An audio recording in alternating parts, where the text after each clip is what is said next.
Julian Cross stood alone in the observation tower of the Silver Point Research Facility, his coffee growing cold as he stared at the monitor displaying endless cosmic data. The numbers meant nothing anymore. They used to excite him, each calculation bringing him closer to understanding the universe. But tonight, like every night for the past 6 months, they were just numbers on a screen. The facility hummed quietly around him, its automated systems working through the darkness. Most researchers had gone home hours ago, but Julian preferred the solitude. Here, among the telescopes and computers, he did not have to pretend to be okay. He did not have to explain why he no longer believed in things like destiny or soulmates or love. His phone buzzed with a message from Thomas Gray, his childhood friend who still worked in the particle physics division. Still brooding up there. Beer at Murphy's tomorrow. Julian ignored it. Thomas meant well, but Julian was not ready for another conversation about moving on from Cassandra. The memory stung like it always did. Cassandra Wells, brilliant and beautiful, who had promised forever before leaving him for a position at the European Space Agency. She had stood in their apartment, suitcase packed, and said the words that still echoed in his mind. "You love the stars more than you could ever love me, Julian. I need someone present, someone human." She was wrong, of course. He had loved her desperately, but she had made her choice, and he had made his. No more vulnerability, no more believing in fairy tales. A sharp beep from the meteor detection system pulled Julian from his thoughts. The screen flashed red, indicating an object entering Earth's atmosphere at an unusual angle. His trained eyes scanned the trajectory data. Too slow for a meteor, too controlled for space debris. "What are you?" Julian whispered, leaning closer to the monitor. The object was heading directly toward the facility's southern garden. Small green space maintained by Dr. Haven between the laboratory buildings.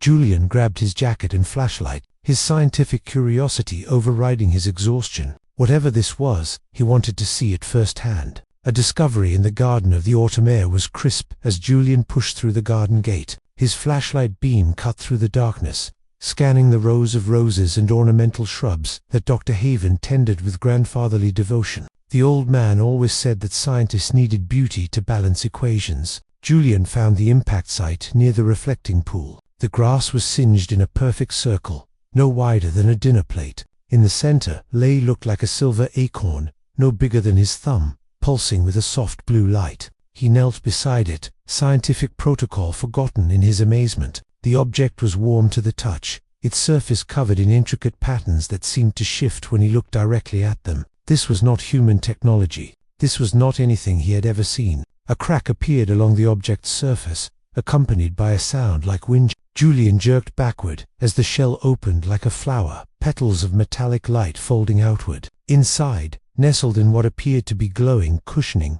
was a girl. No, not a girl. A tiny person no more than 6 in tall, with skin that seemed to shimmer between pale blue and pearl white. Her hair floated around her face like she was underwater, colored in shades of violet and silver. She wore clothing that looked woven from starlight itself, fitted but clearly damaged from the crash. Julian's heart hammered against his ribs. This was impossible. This was everything he had theorized about, but never truly believed. Extraterrestrial life, intelligent, beautiful in a way that made his scientist brain struggle for classifications. The tiny being stirred, a small hand moving to her head. Her eyes opened, and Julian forgot how to breathe. They were enormous relative to her face, colored like nebulas, swirling with purples and blues and flecks of gold. Those eyes found his, and he saw fear flash through them. She tried to scramble backward, but cried out in pain, her left wing crumpling. Yes, wings. Translucent and delicate, like a dragonfly's, but more elegant, damaged from the crash. "Wait," Julian said softly, holding up his hands. "I will not hurt you, I promise." She did not understand his words. That much was obvious from her expression, but something in his tone made her pause. She studied him with those impossible eyes, her chest rising and falling rapidly with frightened breaths. Julian slowly reached into his pocket, moving like he would around a wild animal, and pulled out a granola bar. He broke off a tiny crumb and placed it on the ground between them. "Peace offering." The being tilted her head, reminding him of a curious bird. After a long moment, she reached out and took the crumb. She sniffed it, then took a small bite. Her expression transformed into surprise, then delight. She made a sound, musical and light, that might have been laughter. "Okay." Julian breathed. Okay, you are real. You are actually real. The decision. Julian carried the tiny alien back to his private laboratory in a shoebox lined with tissues, moving carefully to avoid jostling her injured wing. She had not resisted when he gently picked her up, though she had gripped his finger with surprising strength. Her skin was warm and smooth, and where she touched him, he felt a strange tingling sensation. Inside the lab, Julian set up a temporary habitat using a large glass terrarium he normally used for plant experiments. He added soft cloths, a bottle cap filled with water, and more food crumbs. The alien girl watched his every move, her eyes tracking him around the room. I should call someone, Julian muttered to himself, pacing. CDC, NASA, Dr. Haven at least. But even as he said it, he knew he would not. The moment government agencies learned about her, she would become a specimen. Tests, containment, dissection, probably. The thought made him physically ill. The alien made another musical sound, and Julian turned to find her trying to stand. Her injured wing dragged behind her, and she wobbled before sitting back down. Without thinking, he opened the terrarium and reached in, letting her climb onto his palm. "Let me see that wing," he said gently. She seemed to understand his intent, if not his words. She turned, revealing the damage. The wing was torn near the base, leaking something that glowed faintly blue. Julian's medical training was limited. The injury looked serious. He spent the next hour fashioning a tiny splint from wire and tape, working under a magnifying glass, while the alien sat perfectly still on his desk. She watched his face the entire time, and Julian found himself talking to her. "I do not know what I am doing," he admitted. "I study stars, not biology. But you came here for a reason, right? You did not crash that ship by accident." When he finished, the alien reached up and touched his cheek with one tiny hand. The gesture was so human, so full of gratitude that Julian felt something crack in his chest. Something he had thought Cassandra had destroyed forever. "You need a name," he said softly. "I cannot keep calling you the alien in my head." She tilted her head again, those cosmic eyes fixed on his Nixie. Julian decided. "You remind me of a water spirit from old stories, Nixie. Do you like that?" The alien smiled, her face transforming with joy. She pressed her small hand against his finger and made a sound that he somehow knew meant yes. Julian looked at this impossible being, this tiny miracle that had fallen from the stars into his garden, and felt the walls around his heart tremble. He did not believe in fate. He did not believe in destiny. But as Nixie curled up in his palm, glowing softly in the dim laboratory light, he thought maybe he could start believing again. An unwelcome complication. 3 days passed in a blur of discovery and wonder. Julian learned that Nixie was far more intelligent than he had initially assumed. She picked up English with startling speed, starting with simple words and progressing to full sentences. Her voice, when she spoke, was like music, each word carrying harmonics that made his equipment behave strangely. She explained through gestures and broken phrases that her people, the Luminari, lived on a small moon called Luminous, orbiting a distant star. They were travelers, explorers, scouts who mapped the universe in their tiny vessels. But she was young, inexperienced, and had miscalculated during a solar storm. Julian fashioned better accommodations for her. A dollhouse from a toy store became her home, which she modified with heating lamps and comfortable furniture. Nixie delighted in everything human, from chocolate chips to music to books. She particularly loved when Julian read to her, curled up on his shoulder as he worked late into the night. He was falling for her. Julian recognized the signs even as he tried to deny them. The way his heart lifted when her tiny face lit up with joy. The protective fury he felt imagining anyone hurting her. The conversations that stretched for hours, her insights into the universe matching and often surpassing his own. But it was insane. She was 6 in tall. She was an alien. This could not work. This was not real. On the 4th morning, Thomas Gray appeared at Julian's laboratory door without warning. "You have been avoiding me," Thomas said, walking in uninvited. "Dr. Haven is worried. He says you have not left this building in days." Julian moved to block the terrarium now hidden behind a stack of equipment. "I am working on something important." "You were always working on something important." Thomas paused, his eyes narrowing. "Julian, what is going on? You look terrible. Have you slept?" Before Julian could answer, Nixie made a small sound. She had been reading on his desk, hidden behind a coffee mug.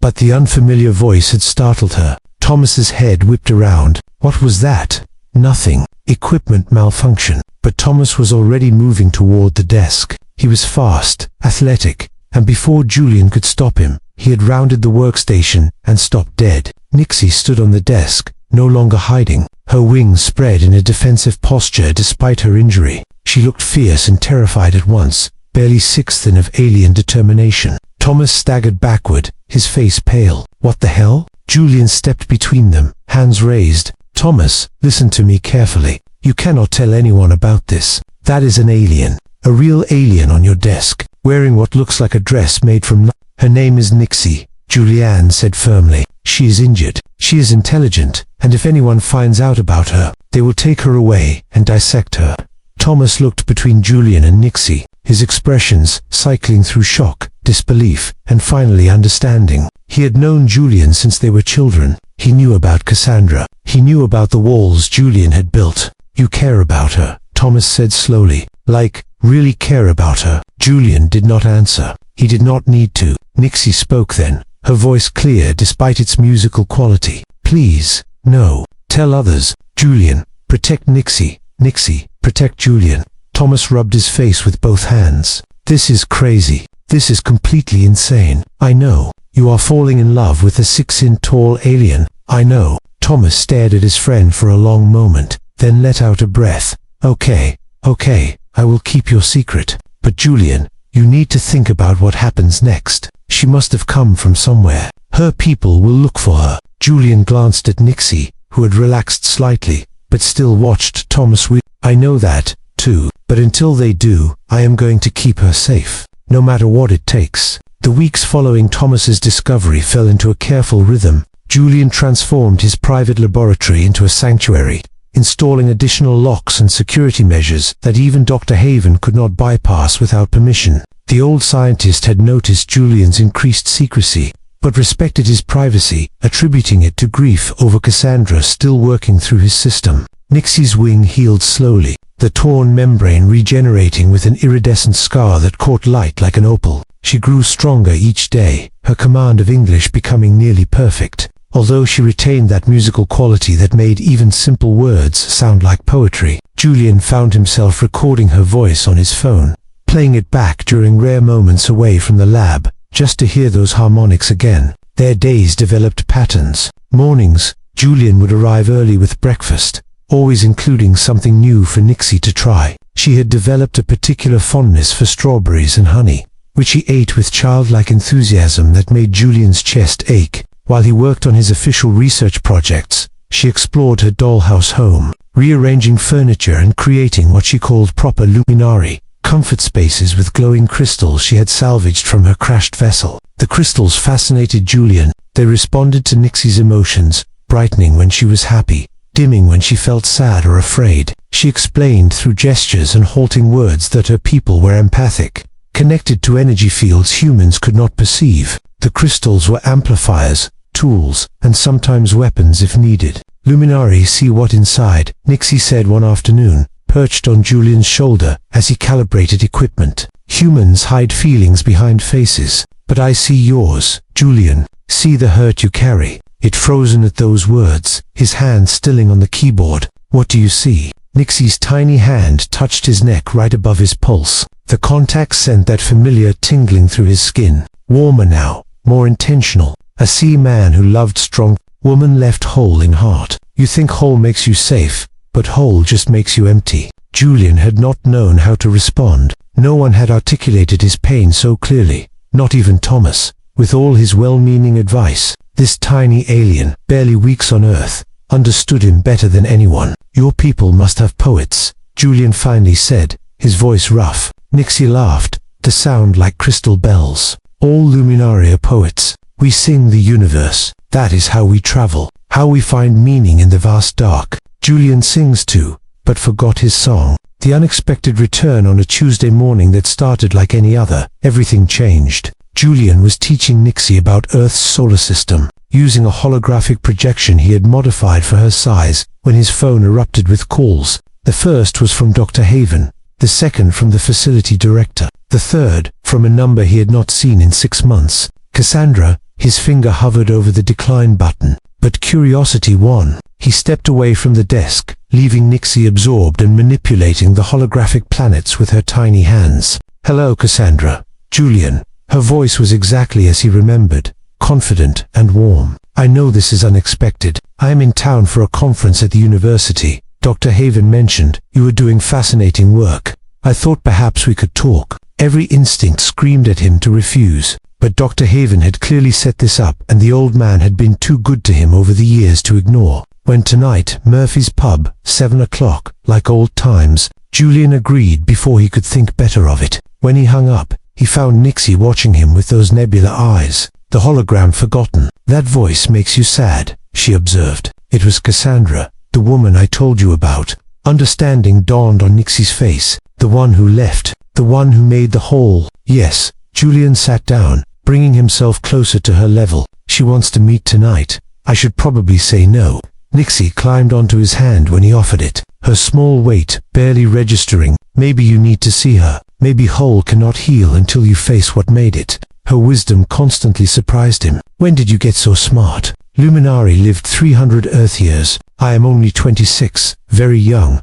But even young knows some truths are universal." She paused, her expression turning serious. "Julian, I need to tell you something. My people, they search for me. I feel them getting closer. My time here grows short." The words hit Julian like a physical blow. He had known this moment would come, had been dreading it since the night he found her, but hearing her say it made it terrifyingly real. "How long?" he asked. "Maybe 1 moon cycle, maybe less. They followed the crystal signature from my vessel. When they arrive, I must return to Luminous. My mission was exploration only. I am not supposed to make attachments." "Attachments?" Julian repeated the word hollow. Nixie looked up at him, her eyes swirling with emotions he was learning to read. "But I did make attachment. Strong attachment. To human who does not believe in love anymore, but showed me more kindness than I deserve." Julian's thumb gently stroked her back, feeling the delicate structure of her healing wing. "You deserve everything, Nixie. Everything good this universe has to offer." They sat in silence for a long moment, the holographic solar system rotating forgotten between them. Two beings from different worlds connected by something neither quite dared to name. Murphy's pub, an old ghost Julian almost cannoned 3 times before actually walking into Murphy's that evening. The pub looked exactly the same. All dark wood and brass fixtures, the smell of beer and fried food, creating a nostalgic atmosphere that made his chest tight. Cassandra sat in their old booth, and seeing her there was like stepping into a memory. She looked good. Her dark hair was shorter now, professional. She wore a grey suit that probably costs more than Julian's monthly salary. When she saw him, her face lit up with a smile that used to make him forget his own name. "Oh, Julian, you look well." He slid into the booth across from her, suddenly aware of his worn jacket and the fact that he had not gotten a haircut in months. "You too. Europe is treating you well." They made small talk for a few minutes, dancing around the real conversation.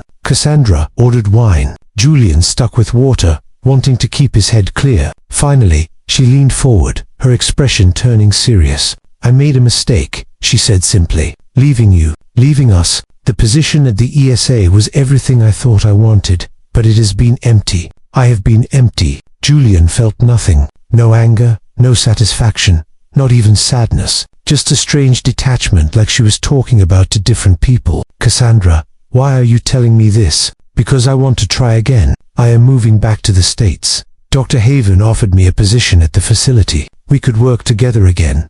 Be together again. We were good. Julian, we could be good again." 6 months ago, these words would have destroyed him or saved him. He was not sure which. But now, sitting across from the woman he thought he would marry, all Julian could think about was a 6-inch-tall alien with nebula eyes, who saw the universe in ways that made his equations look primitive. "I have changed," Julian said carefully. "You were right when you said, I loved the stars more than you, but it was not about loving them more. It was about you not understanding that the stars are part of who I am. You needed me to be someone different." Cassandra's face fell. "I am willing to try. I understand better now. I do not think you do. And honestly, it does not matter anymore. I am not angry, Cassandra. I am grateful, grateful." She looked confused and hurt. "You leaving taught me something important. That I cannot build my life around someone who needs me to be smaller to make them feel bigger. Every few steps, she would pause, tilting her head as if listening to something only she could hear. The crystal calls to me, she explained, touching the wall as they walked. It recognizes my energy signature. It is lonely, Julian. It has been hidden so long, it forgot its purpose. How can a crystal be lonely? Julian asked, though, after everything he had witnessed, he was learning not to question the impossible. Everything has consciousness at some level. Luminari, technology has grown, not built. The crystals are alive in their own way. Aware the harmony crystal, most of all. It was meant to connect billions of minds, to sing with the chorus of my entire people. Instead, it has been silent for centuries. They descended another stairwell, this one showing signs of water damage and neglect. Julian's phone had lost signal 2 levels ago, cutting them off from the outside world. The isolation should have felt threatening, but with Nixie beside him, her presence warmed through their bond. He felt safer than he had in months. "Tell me about Luminous," Julian said as they walked. "Your real home. What will you be giving up if you stay?" Nixie was quiet for a moment, her hand trailing along the concrete wall. "Luminous is beautiful. Imagine a world where crystal formations grow like forests, where water flows upward in defiance of gravity, where the sky shows 3 neighboring planets in constant dance. We live in harmony cities, structures that sing with energy. Every luminary is connected through the empathic network, never truly alone." That sounds incredible. It is, but it is also limiting. We feel each other so completely that individuality is difficult. Strong emotions are discouraged because they ripple through the network, affecting everyone. When I felt my connection to you growing, the elders would have sensed it immediately if I were home. They would have tried to counsel me away from it. Attachment to outsiders is seen as dangerous. Julian stopped walking, turning to face her in the dim corridor. "Is that why you crashed? Were you running away?" Nixie's eyes met his, swirling with complex emotions he could feel echoing through their bond. "Partially, the mission to find the crystal was real. But I volunteered for it, knowing it meant leaving the network, experiencing solitude for the first time. I wanted to know who I was without the constant pressure of collective consciousness. I wanted to feel something that was mine alone." "And did you find it?" She smiled, reaching up to touch his face. Her hand was warm, solid, real. "I found you. I found this connection that is ours, that no one else can feel or influence." Julian, unluminous love, is gentle, diffused through many. What I feel for you is concentrated, fierce. It would terrify my people, but it makes me feel alive in ways I never imagined. Julian leaned into her touch, feeling the truth of her words through their bond. "When your people come for you, when they find out about us, what will happen? I do not know. The bonding is irreversible. They cannot undo it without killing us both. But they could demand I return, could try to separate us physically, even if the emotional connection remains." Elder Sarah leads the search party. She is wise but traditional. She may not understand. Before Julian could respond, Nixie gasped, her eyes widening. "The crystal, it is close." Behind this wall, he stood before what looked like a maintenance room. Its door rusted shut. Julian examined the lock, finding it corroded beyond normal operation. He was searching for something to pry it open, when Nixie stepped forward, placing both hands on the metal surface. "Stand back," she said softly. Her crystals began to glow, the light intensifying until it was almost blinding. Energy flowed from her hands into the door, and with a groan of protesting metal, the lock simply disintegrated. The door swung open, revealing a small room filled with forgotten equipment and storage boxes. In the center, on a pedestal that looked far too ornate for the surroundings, sat a crystal the size of a baseball. It pulsed with internal light, colors shifting through the spectrum in mesmerizing patterns. Even Julian, without luminary sensitivity, could feel the power radiating from it. The harmony crystal, Nixie breathed,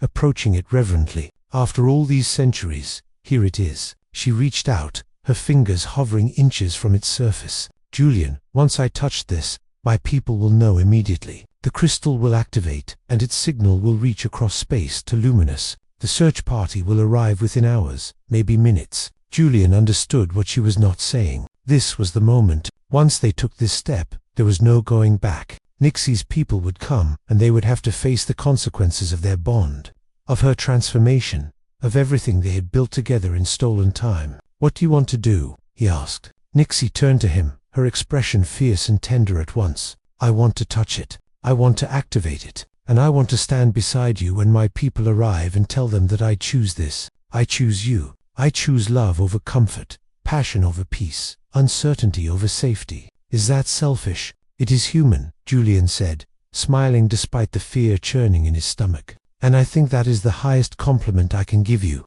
The crystal awakens the moment Nixie's fingers made contact with the harmony crystal. The world exploded into light and sound. The crystal sang, a harmonic so pure and powerful that Julian felt it in his bones. Through their bond, he experienced what Nixie felt, her consciousness suddenly expanding to touch something vast and ancient. The crystal had been dormant, so long that waking it was like watching a sunrise after centuries of darkness. Its purpose flooded back, the desperate need to connect, to harmonize, to bring understanding between minds. But it was confused, reaching out and finding only Nixie's presence, and through her Julian's human consciousness. For one impossible moment, Julian felt what it was like to be looped. The empathic network crashed over him like a wave, millions of minds suddenly accessible, their emotions and thoughts creating a symphony of existence. He felt the search party orbiting Earth, their determination and concern for Nixie. He felt elder SARS, wisdom and rigidity,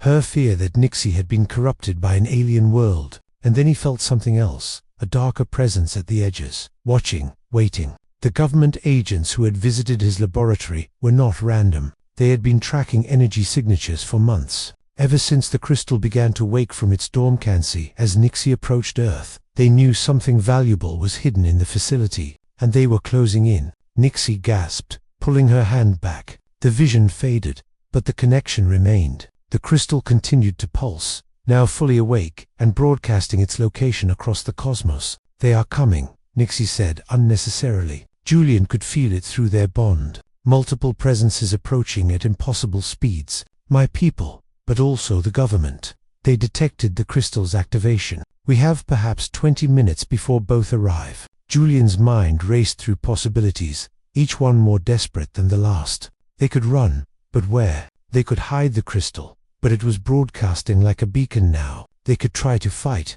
but against both government forces and advanced alien technology. There is another option, Nixie said quietly, sensing his thoughts through their bond. The crystal is awake. It remembers its purpose. I could use it, Julian. I could create a connection between us that goes beyond our personal bond. I could make you partially Luminari, give you access to the empathic network. It would prove to my people that humans are capable of the harmony they value. It might be enough to convince them to let me stay. What would that mean for me? Julian asked, though he suspected he already knew. You would feel emotions more intensely. You would sense the feelings of those around you, though not as strongly as true Lumin. You would be changed, fundamentally altered in ways I cannot fully predict. And if it works, if the crystal accepts you, you would become the bridge between our species, living proof that connection is possible across the stars. Julian thought of his life before Nixie. The cold equations, the empty routines, the walls he had built against feeling anything. Cassandra had been right about one thing. He had loved the stars more than he loved being human. The detachment had felt safe, but Nixie had shown him something different. She had crashed into his carefully ordered world and brought chaos and wonder and love. So fierce, it transformed her very biology. She had looked at him with those impossible eyes and seen not a broken man hiding from feeling, but someone worth changing species for. Do it, Julian said. The transformation. Nixie positioned Julian in front of the harmony crystal, her hands on his shoulders, her wings spread wide behind them. The crystal's light intensified, responding to her intention. Through their bond, Julian felt her fear and hope wearing inside her. This was unprecedented. The crystal had never been used this way. You must open yourself completely, Nixie instructed, her voice taking on harmonics that resonated with the crystal. Every wall, every defense, every protection must fall. The crystal will see all of you, judge your worthiness. If your heart is not pure, if there is darkness, it cannot harmonize. The process will fail. It might kill you. My heart is pure, Julian said with more confidence than he felt. At least when it comes to you. Nixie smiled, tears glistening in her cosmic eyes. Then, let me show you what it means to truly feel. She began to sing. The sound was unlike anything human vocal cords could produce. Layers of harmonics weaving together in complex patterns that made the air vibrate. The crystal responded, its light pulsing in rhythm with her voice. Julian felt the song enter him, restructuring something fundamental at the cellular level. Pain came first, bright and sharp as his nervous system rewired itself to process empathic input. He cried out, but Nixie held him steady, her song never faltering. Through their bond, she poured strength into him, her love a lifeline keeping him anchored as his consciousness expanded. Then the pain transformed into something else. Sensation, overwhelming, incredible sensation. He could feel Nixie's emotions with perfect clarity now, her love for him blazing like a sun. But beyond that, he sensed other presences. Thomas, working late in his laboratory 3 floors above, worried about his friend Dr. Haven, asleep in his campus apartment, dreaming of his late wife. The janitor on the ground floor, lonely and tired, but finding small joy in his work. And further out, approaching rapidly, the luminary search party. 5 minds connected through the empathic network, their emotions complex and interwoven. Concern for Nixie, curiosity about Earth, fear of contamination, determination to recover the crystal, and from Elder Samara, deep sadness that one of her brightest young explorers might be lost to them. The transformation stabilized. Julian opened eyes he had not realized he closed, finding the world had changed. Colors were more vivid, sounds carried emotional textures, and every surface seemed to pulse with life energy. But, most importantly, the empathic network was there, vast and beautiful, billions of luminary minds singing together across the cosmos, and he was connected to it, not fully, not like a true luminary, but enough to feel the harmony they valued, the peace that came from truly understanding another being's heart. It worked, Nixie whispered, wonder in her voice. Julian, you are the first human to ever touch the network. You are the bridge I hoped you could be.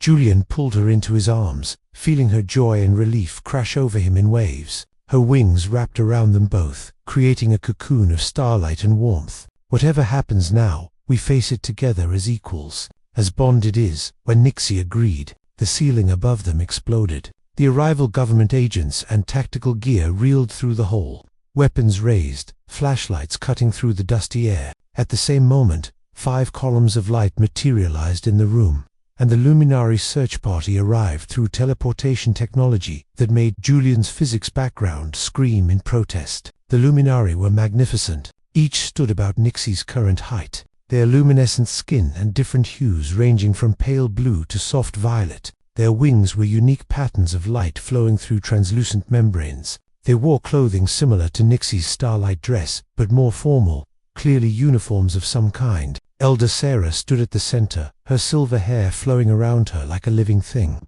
her ancient eyes taking in the scene with sharp intelligence. She looked at Nixie, at Julian holding her, at the activated harmony crystal, and her expression cycled through shock, disappointment, and something that might have been understanding. Nixie, of the third harmony, Elder Solem said, her voice carrying the same musical quality, but deeper, weighted with authority. You have bonded with a human, you have transformed yourself. You have awakened the sacred crystal. Explain yourself. The government agents were shouting orders, trying to assert control, but Elder Selmara made a gesture, and suddenly they were frozen, held in place by some invisible force. The adults are speaking, she said dismissively. Nixie stepped forward, her hand finding Julian's, and squeezing tight. I know I have broken protocol. I know the elders will see this as betrayal, but I have discovered something you need to understand. This human Julian Cross, he has touched the network. I used the harmony crystal to bridge our species. He can feel what we feel. He understands harmony. Murmurs is rippled through the search party. Disbelief evident. One of them, a young male with deep purple skin, spoke up. That is impossible. Humans are too primitive, too violent. The network would reject him. Yet it did not, Julian said, finding his voice. Through his new empathic sense, he could feel their emotions clearly. Fear mostly. Fear that their precious network could be contaminated by human aggression and chaos. I know what you are feeling. I know you think we are dangerous. Maybe you are right. We are violent. We are chaotic. We hurt each other in ways you cannot imagine. But we are also capable of incredible love, of sacrifice, of choosing connection even when it terrifies us. Elder Sarah studied him with those ageless eyes. You speak well for a newly awakened but words are easy. Show me your heart, Julian Cross. If you have truly touched the network, you can project your consciousness, Let us all see what kind of being my Nixie has bound herself to." Julian looked at Nixie, who nodded encouragement. "It is like dropping all your walls at once, but this time intentionally. Push your feelings outward. Let them see." Taking a deep breath, Julian did exactly that. He opened himself completely, projecting everything he felt through the empathic network. His love for Nixie, fierce and protective. His wonder at the universe, the same awe that made him study the stars. His pain from Cassandra's abandonment, and how Nixie had healed it. His fear of losing her. His hope that love could transcend species and circumstance. But he also showed them humanity. His memories of Thomas's loyalty, Dr. Haven's kindness, his parents' sacrifice to give him opportunities. He showed them art and music, literature and philosophy, all the ways humans tried to connect, despite not having an empathic network. He showed them that humans were trying, stumbling and failing often, but always reaching for something better. The Luminari gasped collectively, overwhelmed by the intensity of human emotion, unfiltered. It was messy and complicated, and so much more powerful than their gentle, harmonized feelings. It should have been too much. It should have convinced them that humans were incompatible. But Elder Samara was smiling. "You love her," the elder said simply, not with the diffused affection of the network, but with singular devotion that borders on madness. "By our standards, your emotions are unbalanced, dangerous even. But I see now what Nixie saw. Your heart is pure in its impurity. You choose love, knowing it brings pain. That is a courage we have forgotten." She turned to Nixie.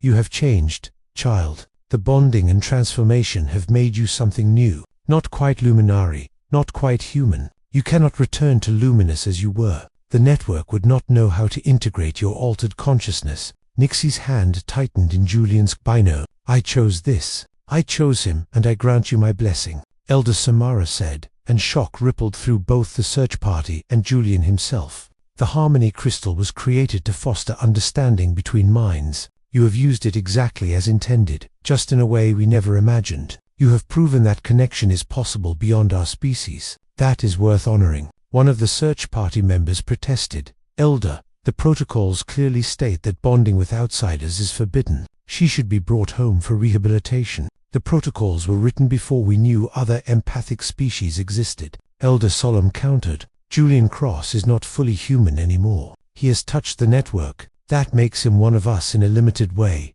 and Nixie has become something unprecedented. We cannot force her to conform to rules that no longer apply to her nature." She approached them, placing a hand on each of their heads. "I declare you ambassadors. Nixie, you will remain on Earth with your bonded. You will study humanity, learn from them, teach them our ways. Julian, you will help your species understand ours. In time, perhaps more bridges can be built. But for now, you two are the experiment. Succeed, and our species may find friendship. Fail, and the network will close itself to Earth forever." It was more than Julian had dared to hope for. "Thank you, Elder.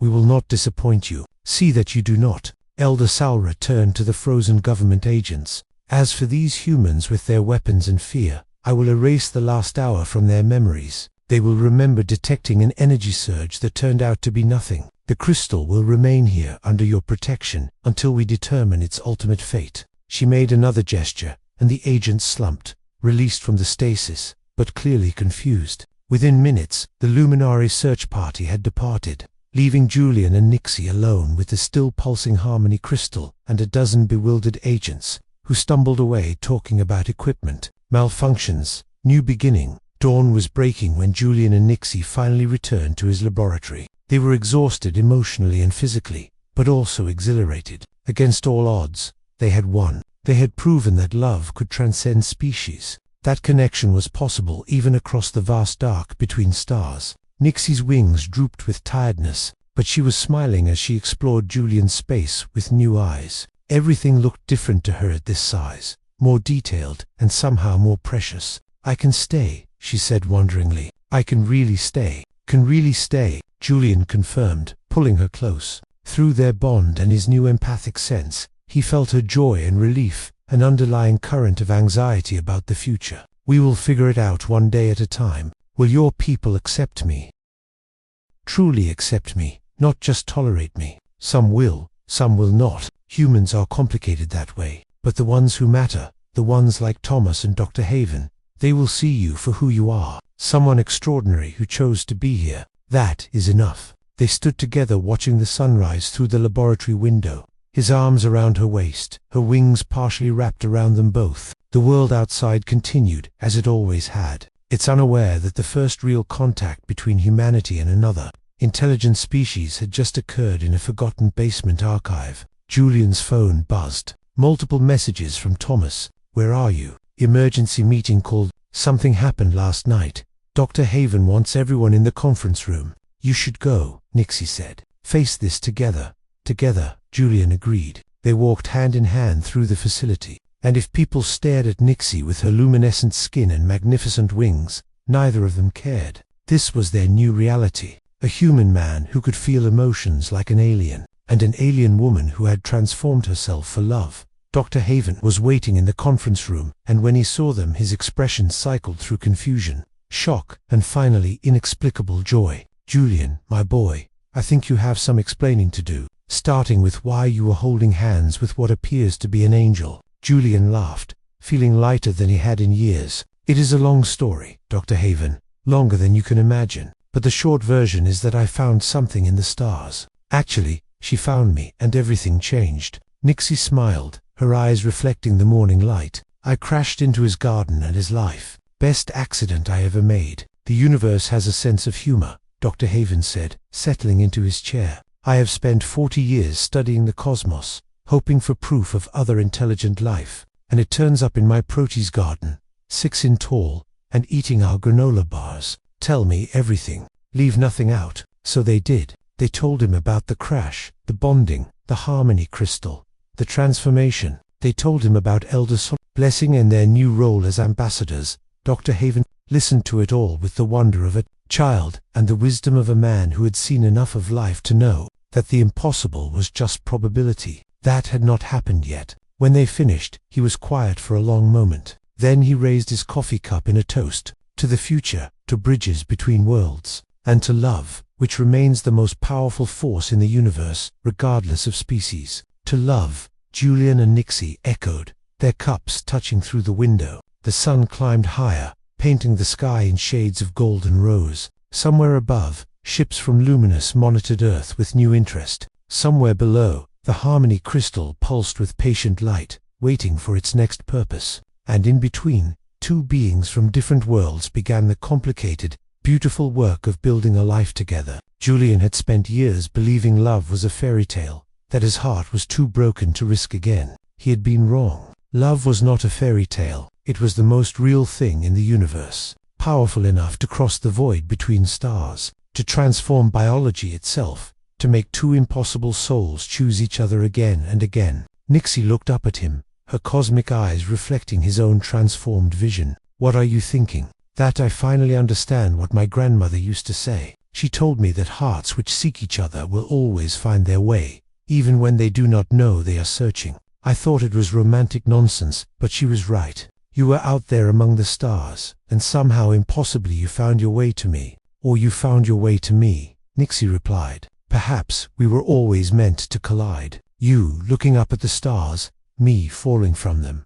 Two souls on opposite trajectories, meeting perfectly in the middle. Poetic, Julian said, kissing her forehead. I told you all, Luminari are poets. You will learn. We have a lifetime now. A lifetime. It sounded both impossibly long and nowhere near enough. But Julian was learning to embrace the impossible. After all, he was a human who could feel alien emotions, bonded to an alien who had transformed herself to human size, both of them tasked with bridging to civilizations that never should have met. If that was not impossible enough to prove that anything could happen, Julian did not know what was. As he said, pulling Nixie closer, we have a lifetime. Let us make it count. Outside, the world continued turning, unaware that everything had changed. But in that quiet laboratory, as morning light spilled across to beings who chose love over fear, the future bloomed with infinite possibility.